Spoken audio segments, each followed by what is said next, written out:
ఛత్తీస్గఢ్ కోనసీమ జిల్లాలో deputy CM Pawan Kalyan పర్యటిస్తున్నారు. కేసనపల్లి శివకోడులో దెబ్బతిన్న కొబ్బరి తోటల్ని పరిశీలించారు. రైతులతో పవన్ ముఖాముఖి నిర్వహించి పంట నష్ట వివరాల్ని తెలుసుకున్నారు. ఈ సమస్యకి శాశ్వత పరిష్కారం చూపుతామని ఈ సందర్భంగా రైతులకు పవన్ హామీ ఇచ్చారు.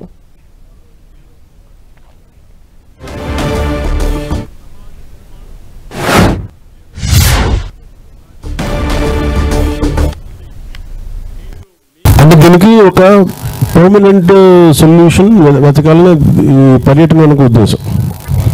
ఇలా కలెక్టర్ గారితో మాట్లాడుతుంటే కూడా బ్యాక్ వాటర్స్ ఇవన్నీ చాలా అన్ఎక్స్ప్లోర్డ్ ఏరియా కోనసీమ అంతా. దీన్ని ఉపాధి పరంగా అందరికీ ఏమేం చేయగలం, మేజర్ ఉపాధి కొబ్బరి తోటలు. ఈ కొబ్బరి తోటలు మీ జీవనోపాధికి దెబ్బ కలుగుతున్నప్పుడు ఆల్టర్నేట్ ఏంటని ముందు మాట్లాడుతూ ఉంటే, సో దీనికి ఒక సమగ్రమైన ఒక ప్రణాళిక అయితే కావాలి. దీనికి దాంట్లో బాగా నేనేమంటే అసలు సమస్యని మూలాల నుంచి అర్థం చేసుకుంటే తప్ప దీనికి పర్మనెంట్ పరిష్కారం వెతకలేం.